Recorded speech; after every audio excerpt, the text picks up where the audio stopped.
The rain was the kind that did not fall so much as throw itself at the windows of the halfway crown, slate grey and slanted, and Caroline Marbury, who had 10 minutes earlier still been an heiress, ran across the inn-yard with her hood pulled forward against it.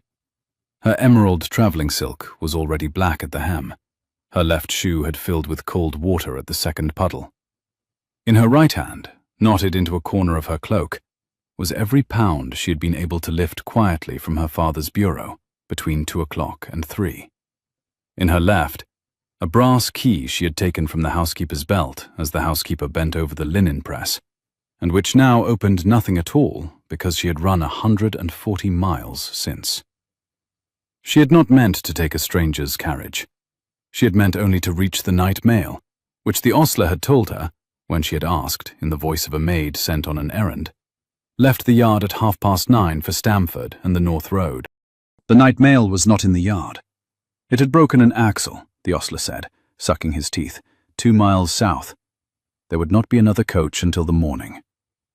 The morning was the precise hour at which her father, the Earl of Marbury, would walk into the breakfast room of Marbury Place and find the chair beside his own empty for the first time in 25 years.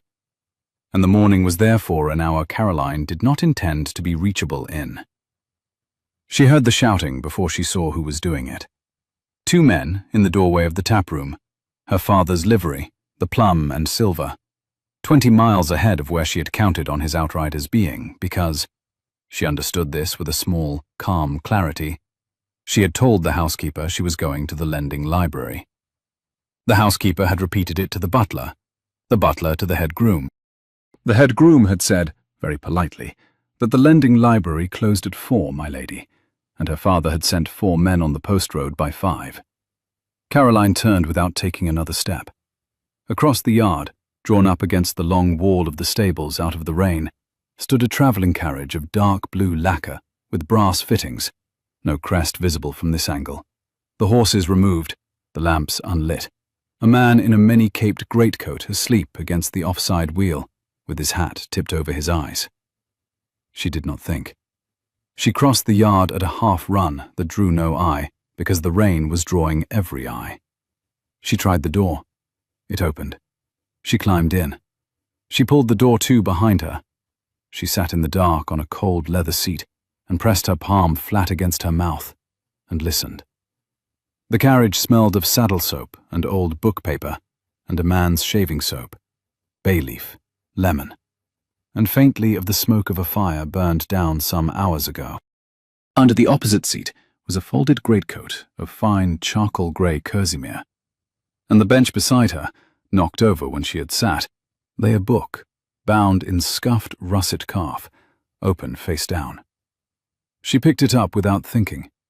By the thin, grey light coming through the leather curtain, her fingers found Latin. Georgicon, Virgil. A pencil mark in the margin, in a hand that was confident, slightly impatient, and decidedly not a servant's. She set the book down again, carefully, the way a child sets down something she knows she should not have touched, and made herself smaller against the corner cushion, and listened to her own breath. Outside, her father's 2 men were calling for the landlord. They wanted to know whether a young woman in green silk had been seen since 6. The landlord, audible through the rain, said he did not recall any young women in green silk. No, only farm wives in russet stuff. But if the gentleman would come into the tap-room a moment, he would call the chambermaids. The rain kept hitting the carriage roof. Caroline closed her eyes. She had hid in a stranger's carriage, in a yard she did not know, in a county she had never seen by daylight, and that was the simplest of 3 problems. The second problem was that her father had been faster than she had calculated. The third problem was that the runaway whose father he had bought a duke for would have to keep running, in the green silk her father had bought her, until the morning at the very least. She heard a man's boots come round the corner of the inn. 2 pair, she corrected herself. 2 pair on the wet gravel. The leather curtain at her elbow was painted on its inner side with a pale dust-coloured stripe, the kind of finish a coach builder used when he meant a carriage to be ridden in at night and not seen by daylight. The bench beneath her was firmer than her father's town carriage, sprung for a long road, not a Mayfair square. Whoever owned this carriage had taken longer journeys in it than she had ever taken in anything. A voice she did not yet know, low, measured, with the upper-class clip of the schoolroom and the impatience of someone who had been on the road for 14 hours, said, "Pull up the lamps, Mr. Fenn. We go on tonight." "In this, Your Grace." There was a pause, longer than a coachman's habitual pause, the pause of a man working out whether to argue with a master who paid him too well to argue with. "In this. The mare's sound. I have a calendar to keep." A pause filled only by the steady, soft hiss of the rain on the cobbles outside. Then the second voice, country Suffolk, plain. "Aye, sir. I'll bring round the team." Inside the carriage, Caroline did not move. His Grace. His Grace. Not a magistrate, not a banker, not a wool broker bound for the north with samples. The brass on the doors she had not stopped to read meant a coronet on the panel, and a man inside the tap-room finishing his brandy who outranked everyone here, including her father, in any room either of them could enter. She thought, with the same small, calm clarity that had crossed the yard, that she had chosen the one carriage in this yard whose owner she had reason to avoid more than any other. She thought it, and she did not get out. If she got out, her father's men would have her by the postbag stand inside 2 minutes. If she got out, she was back in the breakfast room before dawn, which was to say, back in the morning room at noon, which was to say, hand in his by Friday week. She had £3 11 shillings in the corner of her cloak and a brass key that opened nothing. She had not run 140 miles to climb out of a carriage because the man whose carriage it was happened to be a duke. There were a great many dukes. She thought, not him. Please, not him.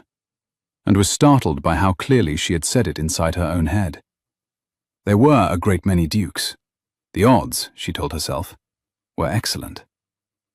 She heard the team being brought up. She heard the harness chains catch and ring. She heard the Duke's voice, closer now, exchanging a remark with the ostler that made the ostler laugh. Caroline could not catch the words, only the timbre, and the timbre was warmer than the schoolroom clip had been. Then the carriage shifted on its springs. A weight settled on the offside seat opposite her. The door clicked. The lamps came up outside the leather curtain in a thin, pale band. He had not seen her. He sat down across from her in the dark and did not see her, because she had drawn the charcoal grey greatcoat half over herself and was pressed into the corner cushion of an unlit carriage and looked, presumably, like nothing in particular. The heaped folds of a travelling rug, perhaps, a wool valise abandoned by an earlier passenger. The carriage moved. She felt the cobbles of the yard under the wheels, and then the softer thrum of the post road. The rain went on hitting the leather roof. The coachman called something to the horses. The carriage gathered speed. The Duke leaned his head back against the squab and exhaled a long, controlled breath that was not, Caroline thought, the breath of a man going somewhere he wanted to go. She kept her eyes closed. She kept her hands folded in the corner of her cloak. She kept her breath in the smallest possible compass against the silk of her bodice. For perhaps a mile he was silent.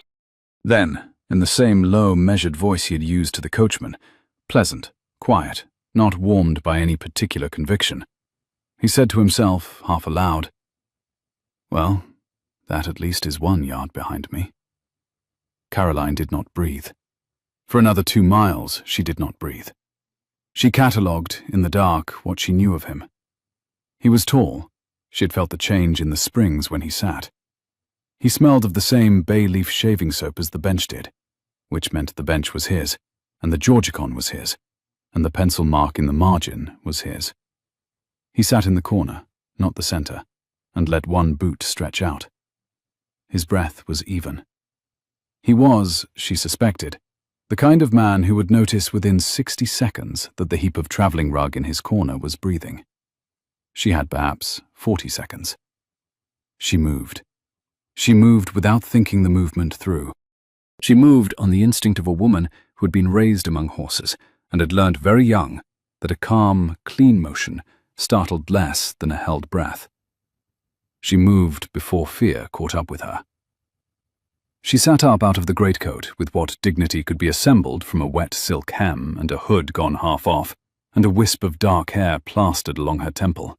And she said, in a voice she had used twice in her life, once to dismiss a footman she had caught in her writing desk, once to send back a butcher's bill she had no intention of paying, "I should very much prefer it if you did not shout." The pause was the longest she had ever lived through. In the dark she could not see his face. She could see only the line of his shoulder against the leather curtain, and the faint, pale flat of his collar. The carriage rocked. The rain kept hitting the roof. The horse on the offside snorted once and shook its head. Then he said, with the calm of a man who has been startled out of a 14th hour and has the manners not to show it, "Madam, I was not, in fact, going to shout." The carriage rocked through a turning. The leather of the bench creaked under her shoulder. Outside, a single wet branch tapped twice against the lacquer of the panel, and then was gone. "Good," she said. "Then we begin well." He moved. She heard him reach across the carriage and turn up the small inside lamp. A brass-cased oil lamp set into the panel, dim, no more than a banked coal of light. And he did it without standing, which made him, she thought, even taller than she had guessed. The light came up. It was a small light, a coal of brass and oil, no more. It put a thin gold edge along the inside of the carriage, and let the corners stay in darkness. It put a thin gold edge along the side of his jaw, and along the curve of his ear, and along the dark hair where the rain had dried. He looked at her. He was, she registered, not what she had expected of a man who had made his coachman drive on in November rain. Late 20s, no more. He had a face her father, who pretended to no taste in art, would have called severe, by which her father meant a clean line of jaw and a brow that did not waste expression on a stranger.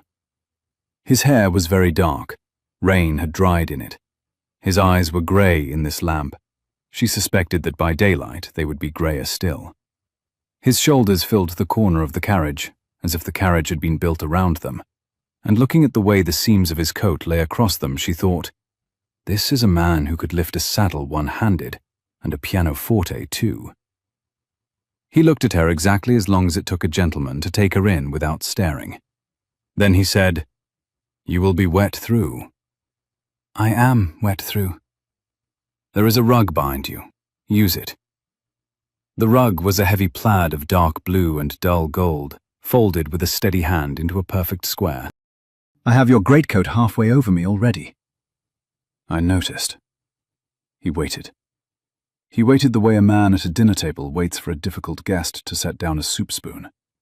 Without impatience, without commentary, with the steady attention of someone whose own ease did not depend on hers. She drew the greatcoat properly across her lap. The wool was warm from where she had been folded into it. He watched her arrange it with the impassive interest of a man watching a difficult animal stop trembling. And he did not, she noticed, lean forward at any point. He kept the space of the carriage between them as if it were a stretch of corridor he had been raised to respect. The lamp inside the panel was a small banked thing, no more than a coal of light, and its glow fell short of the leather curtains by a foot or more. Between her end of the bench and his lay a stretch of plum upholstery, scored with the long, thin lines of a button tufting, new in some other century. The carriage rocked at every stone in the road, and the rocking, after the first 10 minutes, became a thing one stopped noticing. "You are," he said at last, mildly, "in my carriage." "I noticed that some miles ago." The lamp swung once on its bracket. The light passed across the Georgicon on the bench and caught the penciled hand in the margin. "I had not been informed I had a passenger." "My fault entirely. I did not engage one." A very small movement at the corner of his mouth. Not a smile, a registration. He let it go. He said, "We can stop at the next change. "The Falcon, I think. I will hand you out and pay for a room, and you may sleep until morning and proceed however suits you." She said, "No." He waited. She said, "I have a small difficulty at coaching inns at present." A small difficulty. 4 small difficulties, she said. In my father's livery. He was silent for the length of a quarter-mile. The carriage went over a low bridge whose timbers had a particular hollow note under the wheels. The rain steadied. "I see," he said. He looked at her with the steady, level attention she had not been looked at with since her mother had been laid in the churchyard. And she discovered that, after 20 hours awake and 140 miles in the rain, that level look could be a thing she would have to brace against rather than rest in. The carriage had passed a milestone she had not been able to read in the dark. The rain on the roof was thinning now into something between rain and sleet, a thin, clean ticking against the lacquer. Somewhere beyond the leather curtain, a curlew called twice and was silent. The post road went up over a low chalk rise and came down again into a hollow where the air smelled, very faintly, of cut hay and wet hedge. "Are you," he said, "in any actual danger?" The lamp wick guttered for a moment and steadied. The smell of the bay-leaf shaving soap was very faint now, replaced by the smell of cold leather and the night road. From them?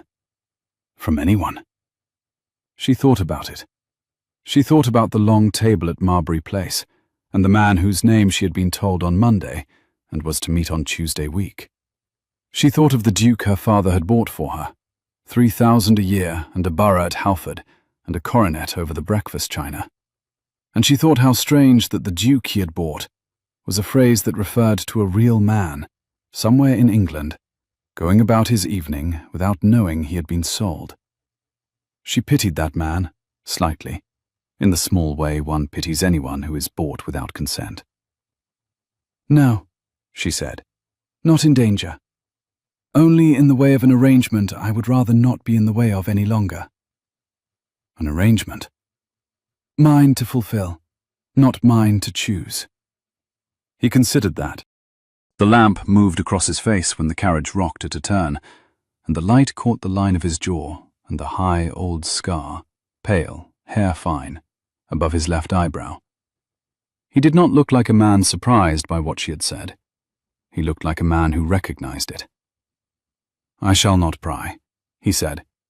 "I shall, however, ask one further question, and then we shall, I hope, find one another's company tolerable for the next 50 miles. She drew a slow breath. The wool of his greatcoat smelt faintly of wood smoke and saddle. The carriage rocked through a long, shallow curve.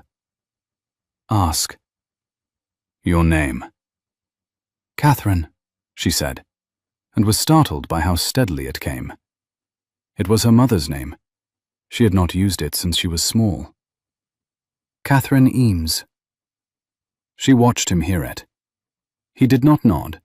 He did not write it down. He let it sit in the air between them, as if checking its weight. "Well, Miss Eames," he said, "I am Adrian. We need not between us be more formal than that. The road is too long for ranks." He said it the way a man says a small, honest thing he has rehearsed twice, and decided on the second rehearsal to mean. The lamp moved again. The shadow of his lashes fell, briefly, across the line of his cheek. "As you like." "I would offer you a cup of tea. I have, in the box under your seat, a small flask of cold tea and a packet of sandwiches that the landlord assured me his wife had cut at 5. They will be dry, they will be edible. They will not, I think, poison either of us." She had not eaten since 1 o'clock yesterday afternoon. Her stomach had stopped reminding her of the fact some hours ago, in the way a body, after a certain hour, stops asking questions it knows will not be answered. "I am hungry," she admitted, and was startled again, this time by how true it was. He reached under her seat, without coming any closer to her than he had to, drew out the box, set it on the bench beside him, and unwrapped a small parcel of greaseproof paper. He passed her, across the carriage, one square of bread and beef, and one small horn cup of cold, strong tea. His hand, she registered, was large and warm and steady, and the cuff of his shirt at the wrist was very fine linen, very plain. No ring, no fob. A plain, dark coat. A man, she thought, who had inherited an entire wardrobe and chosen the dullest pieces in it. She ate. He ate. Neither of them spoke for some minutes. The rain hit the roof. The springs creaked at every hill. Outside, somewhere, a curlew called once and was silent. When she had finished the sandwich, she said. She watched the lamp move across his face for the length of 3 breaths before she spoke. The grey eyes did not, she registered, blink as often as her father's blinked, or as often as the men at her father's dinner table blinked when they were lying. "Why are you driving north in the rain at 9:30? He looked at her over the rim of his own cup. The lamp moved. He said, "Because someone is waiting for me at the other end." "A patient relative?" "A patient relative," he agreed. "And a great deal of business that has been waiting for me to find the courage to face it." He said the word courage without irony. The carriage rolled across a stretch of mud-rutted lane, and then back onto the smooth, chalk-bedded post road. Somewhere ahead, the next milestone was approaching. "And the brandy was for the courage?" He set his cup down on the small folding shelf set into the panel between them. The brass of the shelf had been polished to the soft, worn sheen of a thing handled often by a steady hand. The very small movement at the corner of his mouth came again. "The brandy," he said, "was for the courage. The carriage is for the going. The rain, I suppose, is for not knowing the difference." She did not laugh. She came very near it. She did not, just then, know what to say. He let the silence sit. The carriage went on through the rain, which had thinned now into a steady, fine mist, the kind of weather that did not announce itself, but soaked through linen by inches. "You may sleep," he said. "I will give the coachman his orders at the next change. We shall not stop more than the change requires. By tomorrow noon we shall be at—" He stopped himself. "We shall be where I am going. From there you may take whatever onward arrangement suits you." "That is generous." A small, honest pause. The road went down into a hollow. The horses' hooves changed pitch on damp chalk. "That is convenient. I am not at this hour in the temper for inn-yards or magistrates, or the explanations attaching to either." "Nor am I." "Then we shall pretend we have known one another a long while," he said. "And we shall pretend the rain is somebody else's, and we shall both be at the breakfast table tomorrow, as though tonight had been any ordinary tonight, and we shall not, perhaps, mention the door of this carriage to one another again." "As you like," she said. And she did sleep, eventually, against the corner cushion under his greatcoat, on a stranger's bench, with the Georgican of Virgil pressing into her hip through the silk of her dress, and the smell of bay-leaf shaving soap going from foreign to familiar without her noticing the change. He did not sleep at all. He watched her, once, when the carriage went over a bridge and the lamp swung in its bracket and the light moved across her face. He saw a young woman of perhaps 25, pale with cold and want of sleep, with the curve of a cheekbone that suggested a portraitist had drawn her once and a milliner had dressed her since. He saw the seam of the emerald silk under the wool greatcoat. Mantua made, he thought, with the involuntary register of a man raised among older sisters. He saw the brass key still knotted in the corner of her cloak. He saw a runaway. He did not, he was fairly certain, see a wife. He was thinking, as he watched her, that he had agreed 3 months ago to marry a young woman he had never met. He had agreed because his father had said, very calmly, that the alliance with Marbury's bank closed Halford's debt for the next 3 generations and broke the political stalemate in his uncle's borough. And because his father, who had never asked anything of him in 27 years, had asked. He was thinking that he would meet Lord Marbury's daughter on Tuesday week, and that until Tuesday week, he was a free man, only in the most technical of senses. He was not thinking, just then, that the young woman asleep against the corner cushion was the wrong young woman to be sharing a carriage with at all. He should have been. The Falcon at Royston was lit when they came into it at 20 past midnight, smelled of wet straw and beer. A hot girl on a bench with a cat asleep against her hip. He spoke to the landlord at the counter. He came back to the carriage with 2 mugs of broth and a fresh quilt. He passed the quilt in without looking at her, and said, low, "There are no liveried men in this yard. Sleep on. 3 more hours." She drank the broth. She did not let go of the cup until she was sure her hands had stopped shaking. She said, "Thank you, Mr. Adrian." We agreed. "Thank you, Adrian." He nodded once. He took up the Georgicon. He did not, again, sleep. By the time the second grey of morning came down through the leather curtain, the rain had stopped. The road had turned chalk white. The fields on either side were stiff with frost. The coachman's voice, carrying down from the box, was hoarser than it had been at midnight. Inside the carriage, Adrian was reading, his thumb against a margin. Caroline was watching him read, which she had not meant to do. He turned a page. He did not look up. He said, "There is a passage at the foot of this column that I would dearly like to know whether the printer has botched, because if he has not, then Mr. Davenant's translation has been the lying scholarship of 40 years. She had not meant to say it. She had meant to keep her eyes shut and feign a sleep she had not, in fact, taken. The instruction came out of her, in the voice of a woman who had spent her life giving instructions to men who had asked for them. "Read it to me," she said. He looked up over the book. The first proper daylight she had seen of him caught the grey eyes and the high old scar and the line of jaw, and she discovered that she had been right about the scar and wrong about the eyes. They were not grey. They were the grey-green of slate after rain. He said, "You read Latin?" "My governess was a clergyman's daughter who could not afford French." "Heaven send the rest of us such poverty." He read her the passage. He read it well. Better, she thought, than her father's chaplain, who had taught her to scan a hexameter and had hated the doing of it. He stopped at the end of the column. He looked at her. "I should very much like," she said, "to know what you think Davenant has done wrong." He told her. He told her in 3 sentences and 1 quick correction of his own. She listened.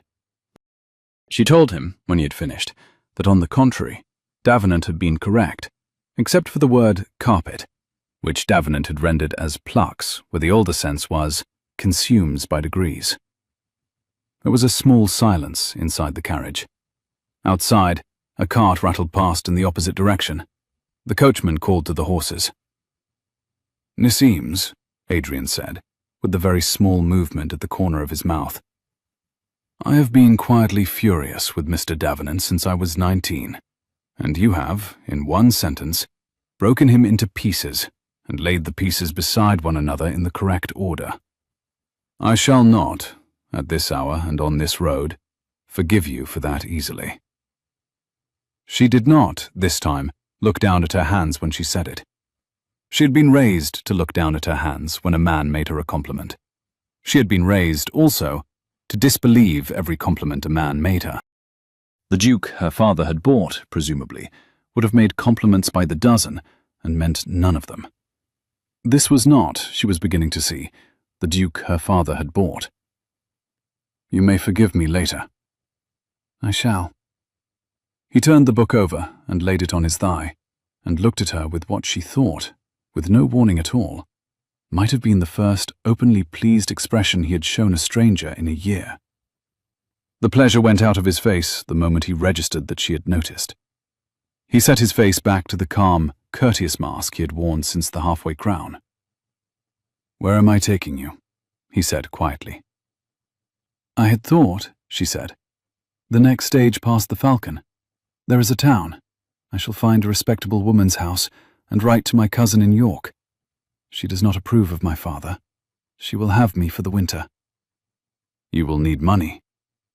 The carriage went over a rise. The chalk fields outside the leather curtain were beginning, in the grey daylight, to come into view. Frost lay along the hedge tops in a thin, pale line. I have £3 11 shillings. You will need, he said, considerably more than £3 11 shillings. Then I shall write to my cousin for it. From whose roof? She did not answer. He did not press it. He said, after a moment, There is. I have a house 10 miles from here, at Halford. It is a large house. There are women in it. There is a housekeeper who has known me since I was 4, and who has never once permitted a discourtesy under her roof. There is also, I should warn you, a dowager aunt who will examine you as if you were a Roman coin she suspected of being a counterfeit. If you allow me to set you down there, you may write your letter to York from a fire and a desk and a tray of tea, and you may take the morning mail north in a few days, and no one in that house will ask you anything you do not wish to answer until your letter is answered. She heard him say it. She heard the words Halford. She heard the words dowager aunt. She heard, very faintly, behind both, the unmistakable timbre of the man whose house 10 miles from here was, in fact, the seat of the duke her father had bought for her. She heard it.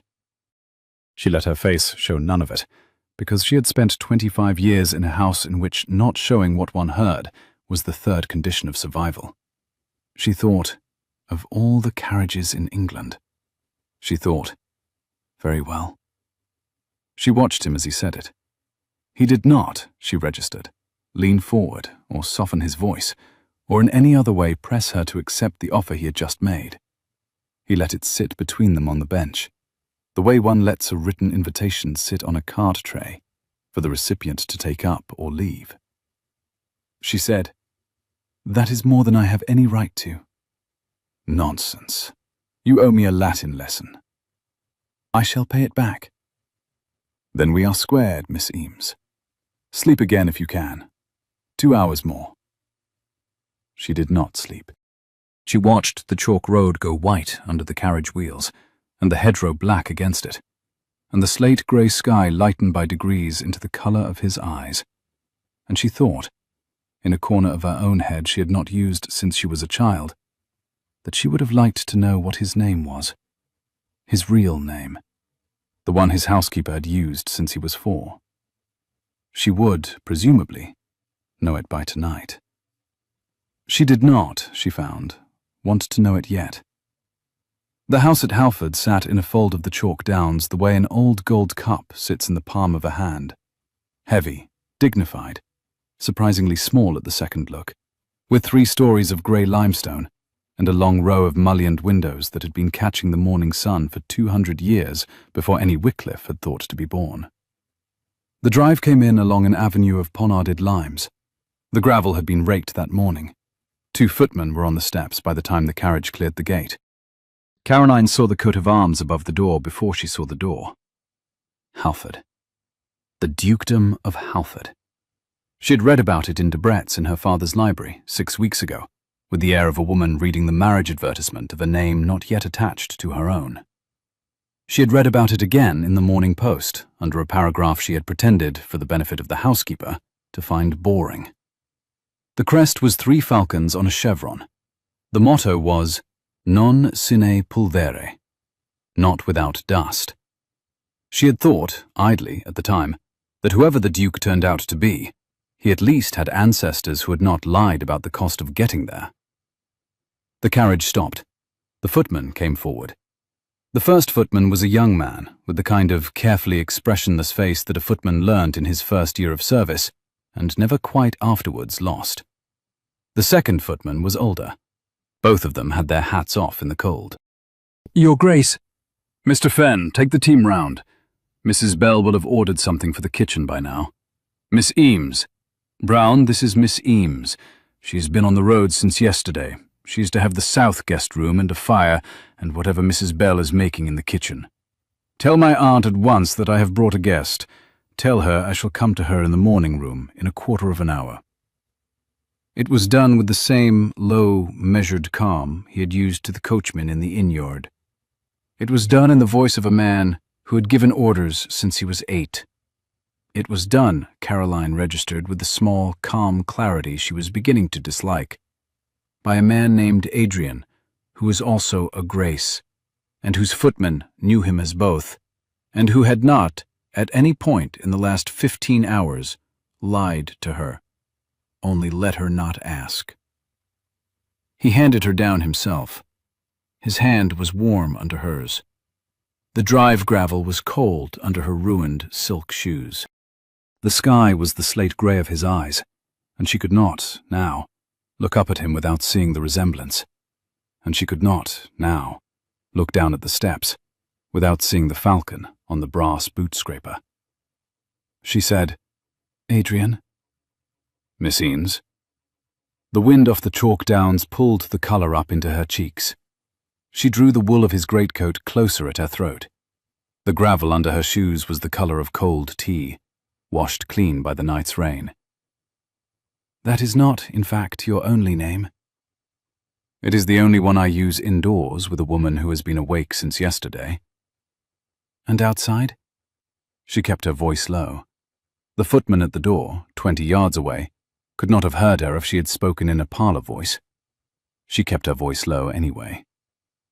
He looked down at her. The light caught the high, old scar. He said mildly, "Halford, Adrian Wycliffe, the 8th, for what it is worth. My aunt will tell you the rest if you ask her. She would prefer that you did not." "I see. I had not meant to make you ride in a carriage that belonged to a duke." A small silence. A starling went, in a black trail, along the line of the parterre wall. "You did not make me. I climbed in." "Yes, you did." He let it sit there. She did not, because she had not yet decided to, ask the second question. He did not, because he had been raised among all the sisters, push her into asking it. They went up the steps. The dowager aunt was waiting in the morning room. She was a small, upright woman of 63, with grey hair drawn straight back, and an India shawl of saffron silk pinned with a single jet brooch at the shoulder. And she rose from a writing desk by the south window when they came in, and looked at Caroline as if Caroline were, in fact, a Roman coin she was about to examine for an inscription. She said, in a voice that had the schoolroom clip and the impatience, and none of the warmth, "Adrian, well, you are early." She did not smile. She did not, in the manner of dowagers presenting themselves to a strange young woman, offer an introductory pleasantry. She kept her hands clasped in front of her saffron silk shawl and looked. "By 6 hours, Aunt Honoria." Lady Honoria did not move from where she was standing. The cane she did not strictly need was set straight beside her, against the leg of the long oak table. "And in company." Adrian stepped a little aside. "In company. Aunt Honoria, this is Miss Catherine Eames, who has been on the road since yesterday, and who is in want of breakfast, and the south guest room, and a tray. Miss Eames, my aunt, Lady Honoria Wycliffe, who runs this house, and most of 3 counties from this window." Lady Honoria did not smile. She looked at Caroline with the careful, unblinking attention of a woman who has long since stopped wasting expression on a stranger, and she said, "Miss Eames." "Lady Honoria." "Where, my dear, have you come from?" Caroline drew breath. She felt the silk of her dress on her shoulders. She felt Adrian's level, grey-green eyes on her without looking. She thought of her father, and of the men in plum and silver in the inn-yard, and of the Duke who had not, since they had left the inn-yard, asked her any question she did not wish to answer. And she thought that if she had to lie to this woman, she was going to lie to her honestly. She said, "I have come from a house in Hertfordshire I was no longer at liberty to remain in." The room held its small, attentive silence. The clock on the marble mantel ticked. A coal in the grate let out a thin, clear, musical crack. "I see," said Lady Honoria. "And the name of the house?" "I should prefer not to say." A silence that was not, Caroline noted with relief, hostile, surprised, reassessing. "Adrian," Lady Honoria said, without taking her eyes from Caroline. "The south guest room. A tray. Mrs. Bell has the strong tea. Send Miss Eames's maid up." "Oh, you have no maid." "No, my lady." "Then I shall send mine. She is called Pierce. She is very correct. She will not ask you anything." Lady Honoria turned then, with a deliberation that suggested practice, and looked at her nephew. "Adrian, I shall want a word with you, in due course, about what you have done." Adrian inclined his head a fraction. The gesture was the most expressive thing he had done in the room since he had come in. "In due course, Aunt Honoria. In an hour. In this room." Adrian held the door for Caroline. He did not, when she passed him, look at her. "In an hour." Lady Honoria rang the bell, gave Pierce 3 sentences of instructions, in a voice that did not raise itself a tone, and turned Caroline gently by the elbow toward the door. She said, in a register Caroline had not heard yet, almost quiet, almost kind, "Whatever your name is, my dear, you will eat something. You are very pale and very wet, and there is nothing I have learnt in 63 years that improves with talking before tea." Caroline went up the great stairs in a strange woman's hand. She went up between portraits of long-gone Wycliffes who had collected dust without scandal for 2 centuries. She went up into a room of pale green and old amber, and a fire that had been lit, evidently, while the carriage was still on the drive. She let Pierce take the wet silk off her, and put a flannel robe round her shoulders, and a cup of tea into her hand. And she did not weep, because she had been raised in a house where weeping was the 3rd condition of being heard.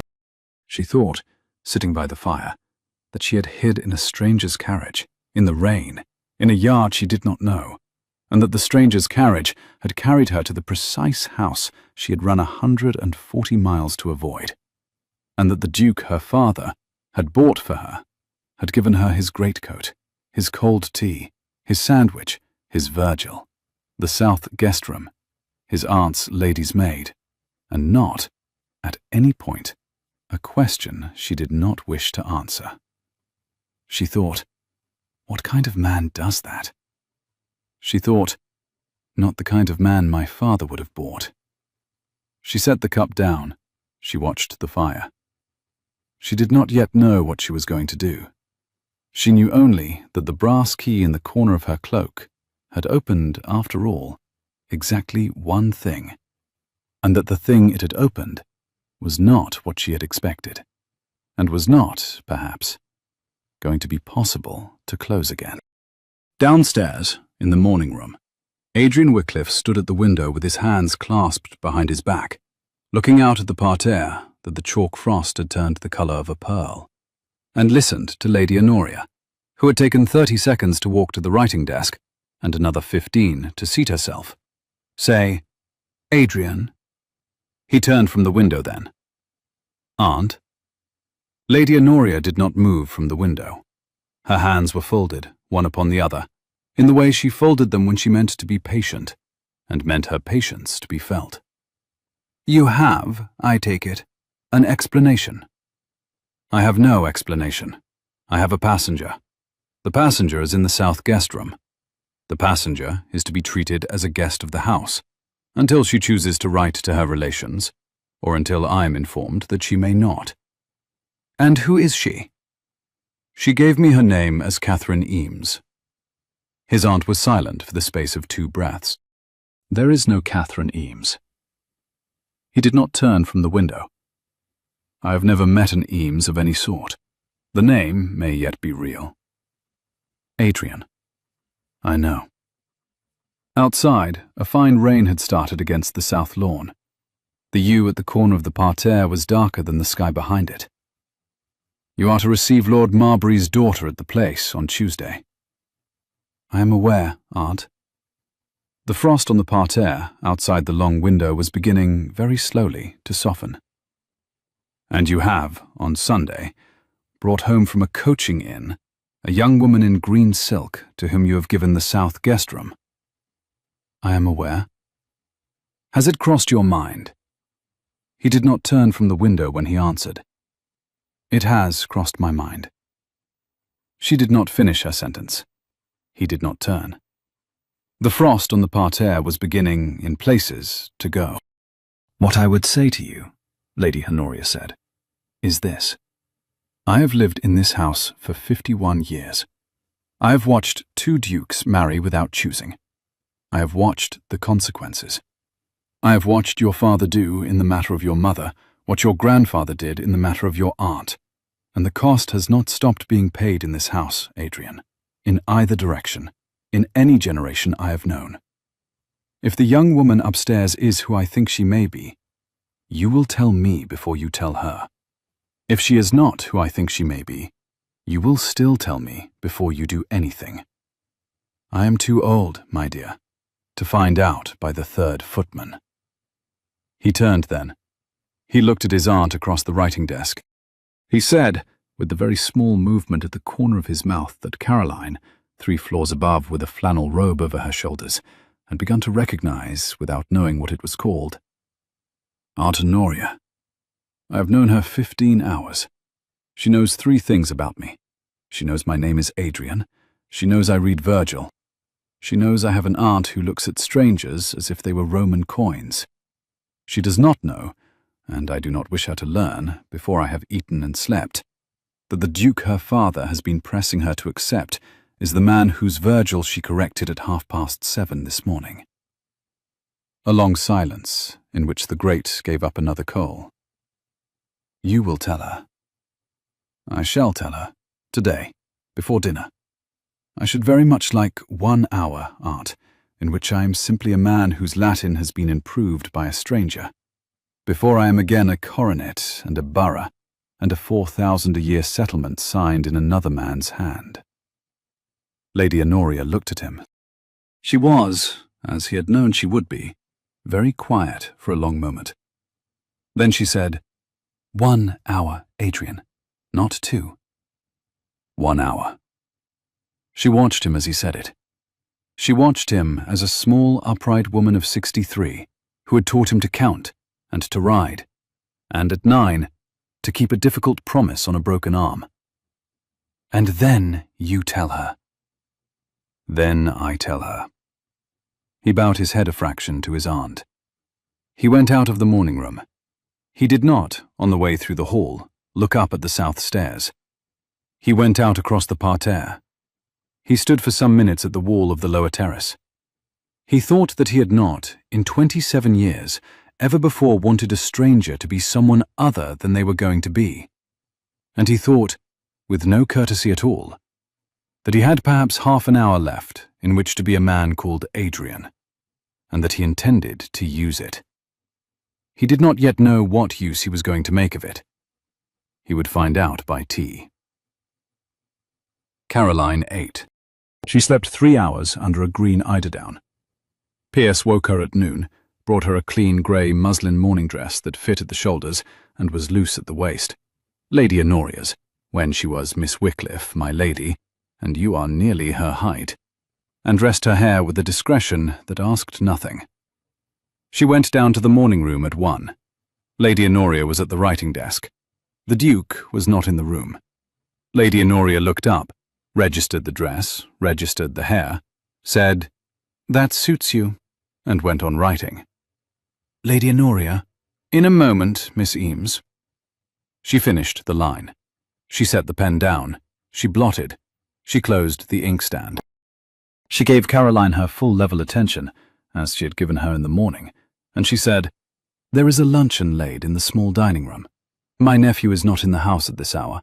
He has ridden out to the home farm. He will be back at 3. You will lunch with me. After lunch I shall take you through the library, because you read Latin, and there is nothing else I can offer a stranger that is half as polite.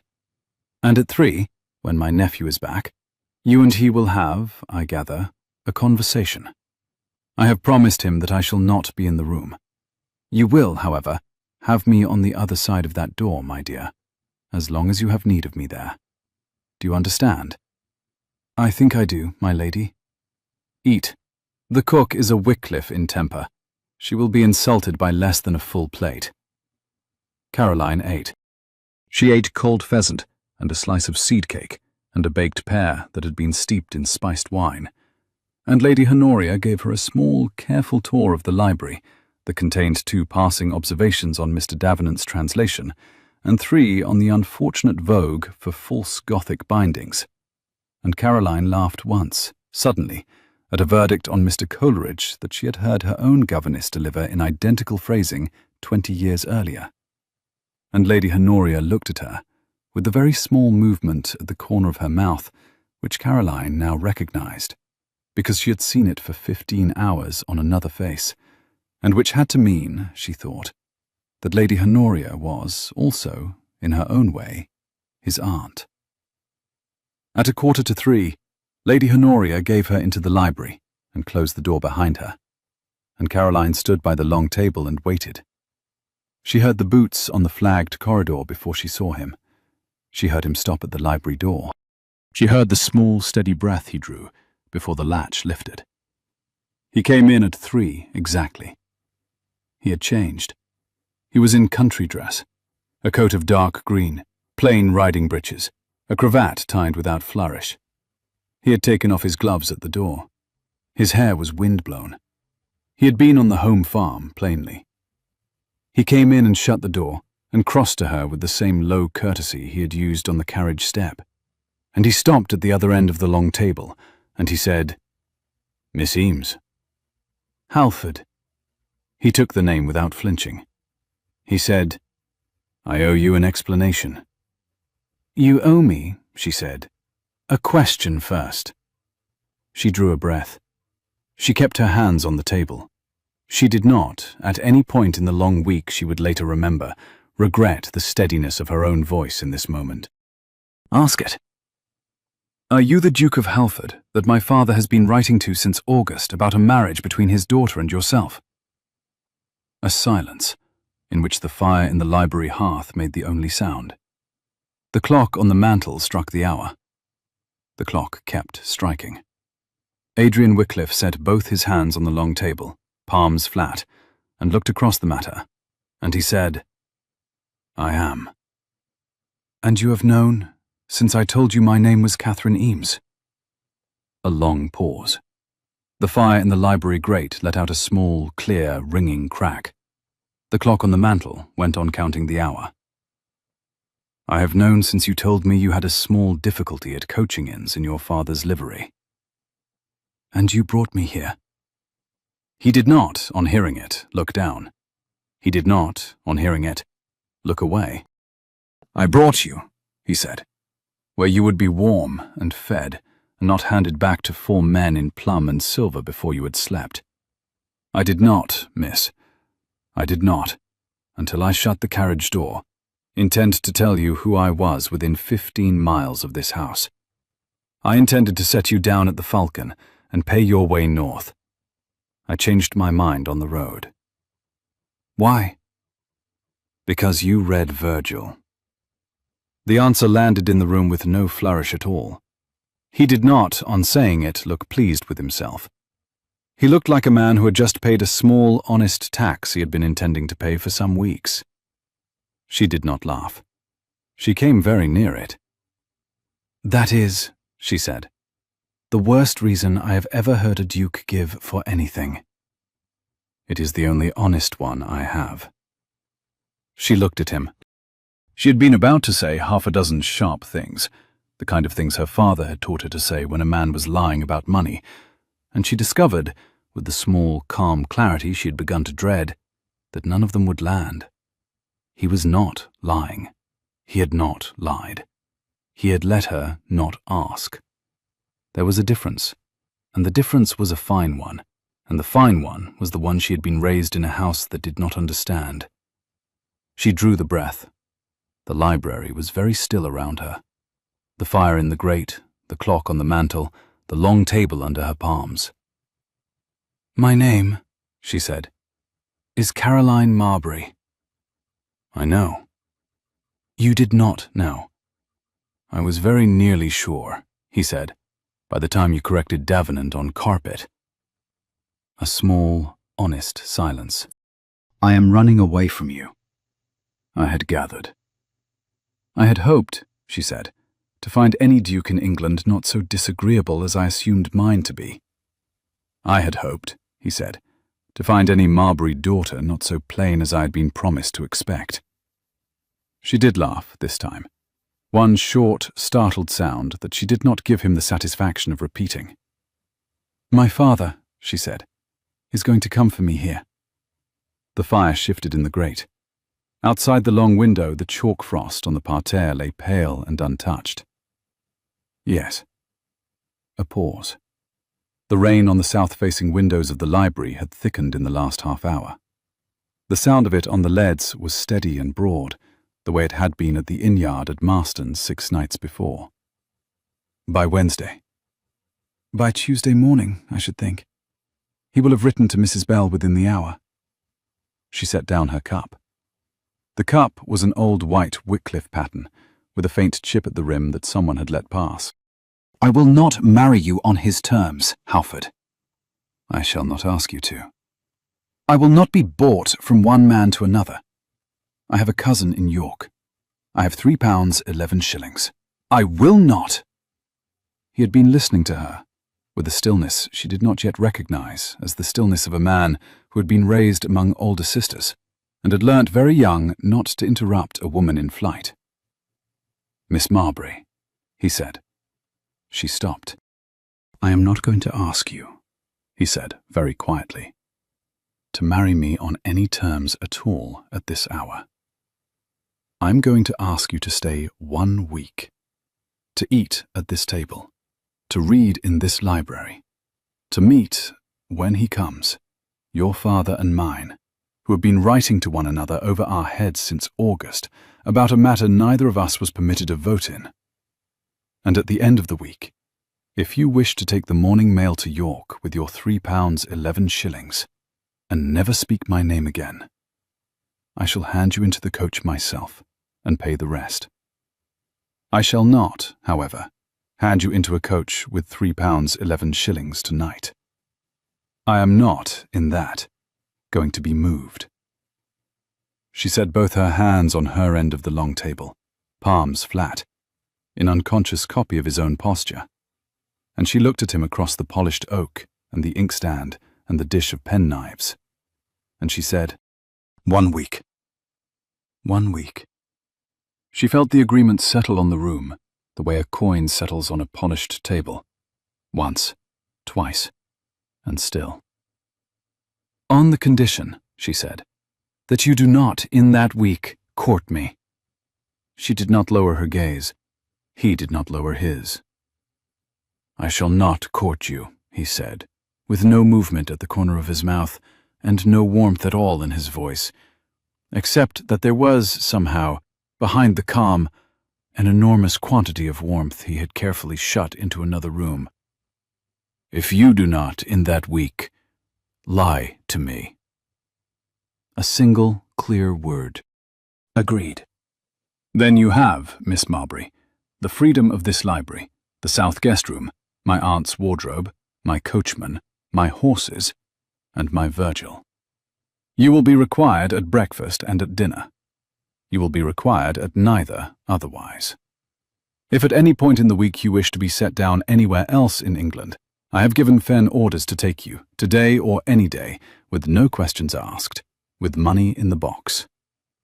You are not here a captive. I would dislike very much for you to feel one." She said it without thinking. She discovered, as she said it, that it was the simple truth. "I do not." "Good." He bowed to her, very slightly. He moved to the door. She watched him cross the rug.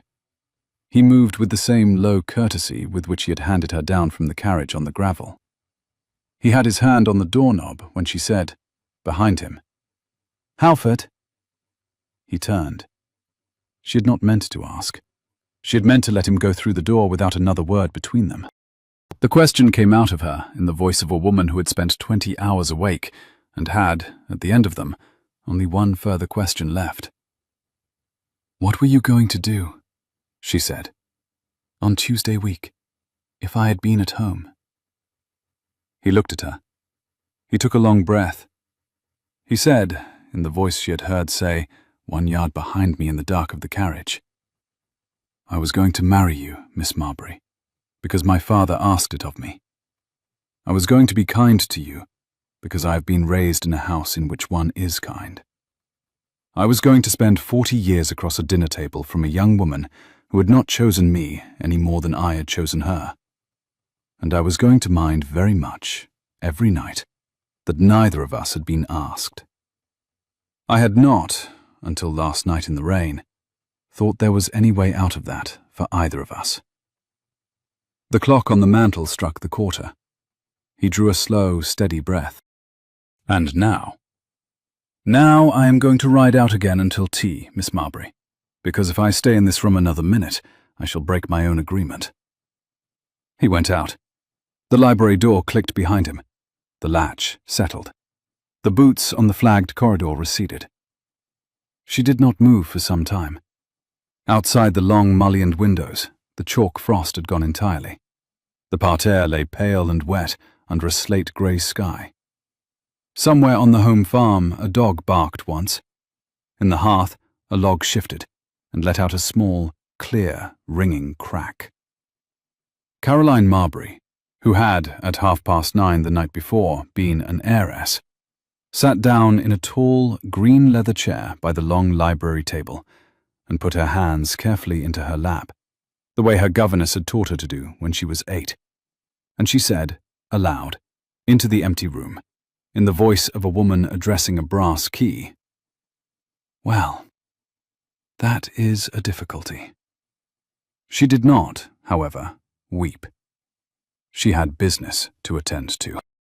The week was, for a week begun under such terms, surprisingly orderly. Caroline rose with the house at 7. She breakfasted with Lady Honoria at 8:30, and on the second morning with Adrian as well, who came in from the home farm with mud on his boots, and bowed to her as if she were a respectable widow, and asked her, without preamble, what she had thought of Hooker on Tides, because there was a copy on the library shelf, and Mrs. Bell had reported that she had been seen reading it after dinner. And then he did not look at her again until he had finished his coffee. He kept his agreement. He did not court her. He did, however, leave her Georgicon open at the page he had been quarrelling with Davenant over since he was 19, with a pencil between the leaves, on the table in the library every afternoon. She quarrelled back, in pencil, in the margins. He did not, on the second day, mention the pencil marks. He left a fresh pencil. On the third day, he left her a second book, Hooker on Tides, open at the page where Hooker says that no man may, in conscience, take of his neighbour what his neighbour cannot, in conscience, give. There was no pencil mark this time. The whole book was a pencil mark. She read it twice and put it back unmarked. And at dinner that night, Lady Honoria, 3 of them at the long table, she said quite mildly, "Halford, your tenants on the South Meadow are being overcharged." He set his glass down. He said he had set his glass down. The candlelight caught the edge of the wine. "By how much?" "By 3 shillings a quarter. They have been charged at the rate of the Upper Meadow, which has the better drainage, for at least 4 years. Your steward keeps 2 sets of ledgers." The fire in the dining-room hearth shifted and let out a small bright ember onto the tile. "How do you know?" "I went out yesterday with Mrs. Bell to the home farm. I asked the head shepherd's wife where the cottagers fetched their water. I went, after that, to the cottagers. I have a way of getting people to tell me what they pay.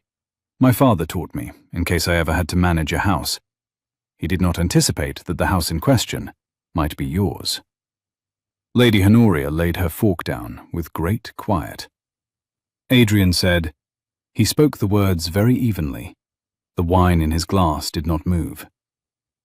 "Which steward?" "Mr. Petrie." "Mr. Petrie has been at Halford 22 years. Caroline took a slow breath. The dining-room candles were down to half their length, and the wax was puddling at the silver collars. The pheasant on her plate had gone cold. She set her fork against the rim, very carefully, the way her governess had taught her to do when she was 8, and she straightened the linen of the cuff at her wrist. "Mr. Petrie," Caroline said, "has been at Halford 22 years too long. He has bought a public house in Stamford. He bought it 3 years ago. The deed is in the name of his son. The son is a tide waiter on 3 shillings a day. The son could not, in conscience, have bought a public house. Your tenants, in conscience, did." The fire crackled. Adrian set his fork down. He looked at his aunt. His aunt said, in the voice of a woman who had been waiting half a decade to be told something she had suspected, "Adrian, I told you in March." "You told me in March," he said quietly, "that you did not care for Mr. Petrie's hat." Lady Honoria did not look at her plate. "That was the polite version, Adrian." "I see." He looked across the table at Caroline. The candle nearest his hand had burnt down a half-inch since they had sat. The wick was leaning a little to the east, in the way that wicks leaned in old houses when a sash a long way off was not quite closed. He said with absolute mildness, "Miss Marbury, would you come with me to the home farm at 9 tomorrow?" "Yes." "Mr. Petrie will be there with the ledger, the new one. I should very much like a witness whose Latin I do not yet have a way of contesting." "You shall have one." "Thank you." A small silence. The fire shifted a log. Somewhere, beyond the dining room door, a clock in the hall struck the half. "Halford?" "Miss Marbury?" She set down her wine-glass. She had taken perhaps 2 mouthfuls in the whole of dinner. She did not lift it again. "I had not," she said, "expected to do this for a duke who had not asked me to."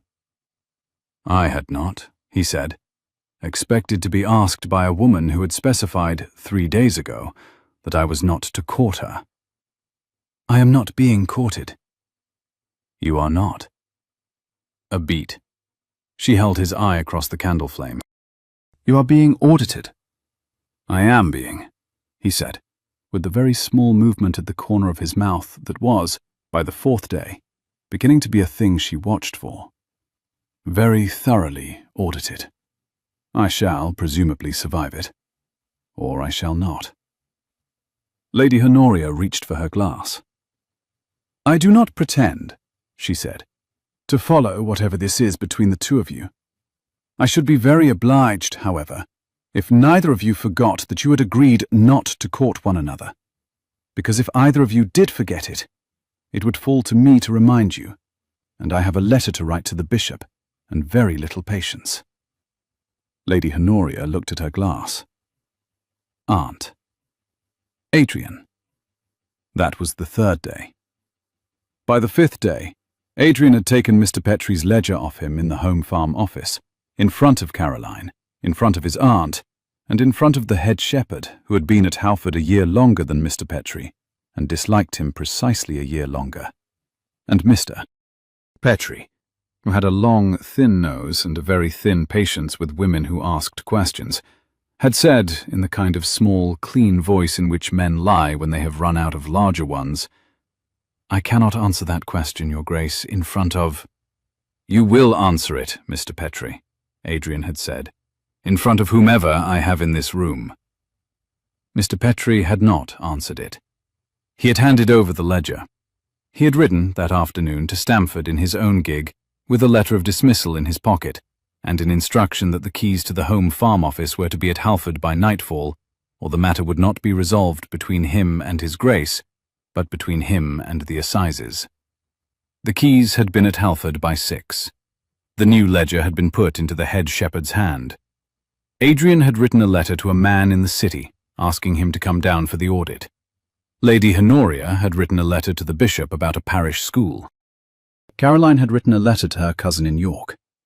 The letter to her cousin she had not sent. She had written it twice, in fact, both times honestly, both times with the address of the post office at Halford on the outside, and both times she had laid it on the bench in the library by the inkstand and walked away from it.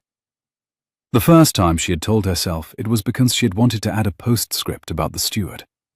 The second time, she had told herself it was because the postbag had already gone. The third time, On the 5th night, she did not write it at all. She sat in the library after dinner instead, by the fire, in Lady Honoria's grey muslin, and a Norwich shawl Lady Honoria had given her on the 4th day, with the explanation that it had been her sister's, and that the colour did not suit anybody actually living. And she read the pages of the Georgicon she and Adrian had been quarrelling in pencil over since Sunday, and she found that he had written, in the margin of a passage about late autumn rain on a vine, in the small, impatient hand she had first seen in the rocking carriage. Davenant has rendered obstrigit as binds fast, which is correct in the verb, but wrong in the temper.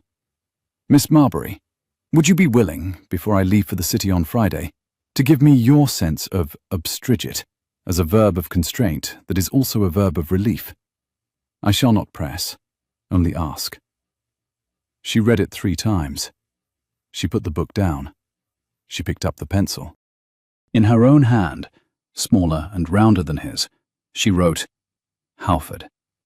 A verb of constraint that is also a verb of relief is the only kind of verb worth using for late autumn rain on a vine. It is also the only kind of verb worth using for anything else that happens in a house, in which one is allowed to disagree with the steward over dinner. C.M. Asterisk. She closed the book. She left it on the table. She did not, for 10 minutes, move. Then she rose and crossed to the long, mullioned window and looked out at the parterre, which was the colour of pearl in the dark, and at the lower terrace, where a man in a dark green coat was standing with his hands clasped behind his back, looking at the wall of the kitchen garden, in the way of a man who is not, at this hour, looking at the wall of the kitchen garden. And she thought, with the small, calm clarity she now expected of every important moment in her life, I have not been courted. I have been listened to. I do not know which of those is worse. She did not go down to him. He did not come up. By morning, the Georgicon on the library table had a new pencil line in the margin of her note. It read, Miss Marbury, you have said the only useful thing about late autumn rain on a vine that has been said in this house since 1791. I shall not, however, court you, because I gave you my word. Beneath it, in fresh pencil, was a second line in a hand she did not know but suspected, with reason, of being Lady Honoria's. Both of you are ridiculous. She did, that morning, laugh. She laughed alone, in the empty library, with the Georgicon open in her lap, and the laugh, short, surprised, partly outraged, was the first laugh she had taken from her own throat without permission, since she was 11. She sent a note to the kitchen. She walked through the door at the end of the gallery into the still room. She found Mrs. Bell with a copper preserving pan and 4 pounds of the late quinces from the south wall, and she said, Mrs. Bell, may I help? Mrs. Bell, who had known Adrian Wycliffe since he was 4, and Caroline Marbury since Sunday, and had her own opinions on each, said, My lady, you may pare. I do not let strangers near the sugar. Caroline pared quinces with a small, sharp paring blade for an hour and a half, on a high stool by the window, with the wet quinces under her hands going slowly bronze gold under the lemon and the cold sugar. And she did not think about her father, or about the duke her father had bought, or about £3 11s, or about the post-bag. And at the end of the hour and a half, Mrs. Bell said dryly, in the wry voice Caroline had come to recognize as the voice of every supportive secondary in the house, Well, my lady, that's 8 years of teaching saved then.